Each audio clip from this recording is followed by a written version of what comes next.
কিছু মানুষের জীবন তাসের ঘরের মতো। ভাঙ্গা স্বপ্ন, ভাঙ্গা মন, আর ভেতরে ভেতরে ভেঙে চুরে গুঁড়ো গুঁড়ো হওয়া উপরে এক আস্ত মানুষ। রংহীন, স্বপ্নহীন, মায়াহীন জীবনটা বয়ে বয়ে ক্লান্ত হয়ে নেতিয়ে গিয়ে আবার শক্ত হয়ে সোজা হয়ে উঠে দাঁড়ানো, যার প্রতিদিনের রুটিন।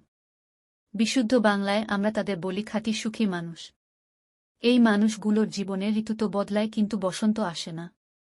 দিন তো হয়, কিন্তু সূর্য ওঠে না। রোজ নিয়ম করে সকাল তো হয়, কিন্তু সেই সকালে শিউলি ফোটে না। সোনা রোদে মনের উঠোন ঝলমল করে চমকে ওঠে না। চৌকাঠে সুখ এসে বাসা বাঁধে না।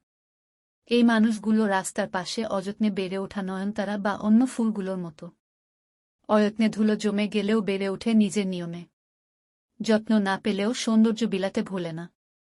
রেল লাইনের পাশে যুগের পর যুগ মাথা উঁচু করে দাঁড়িয়ে থাকা বকুল, কৃষ্ণচূড়া বা শিমুল গাছের মতো। ঝড় ঝাপটা যতই হোক, নিজে ভেঙে গিয়েও অন্যকে ছায়া দিয়ে ভোলে না। এই মানুষগুলো কখনো আকাশের মতো দূর থেকে সঙ্গ দেয়, কখনো পাহাড়ের মতো ঢাল হয়ে দাঁড়ায়, আবার বৃষ্টি হয়ে শীতল করে যায় মনোমরা দিনগুলোতে। কারণে অকারণে এই মানুষগুলো রোদের মতো হাসতে জানে। তুমি ওদের দুঃখ টের পাবে না। তবে আঘাত পেলে বা দরকার হলে এরাই আবার বিধ্বংসী হতে জানে। তুফান হয় তোলপাড় করে দিতে জানে। আগলে রাখা থেকে পিষে ফেলতে জানে।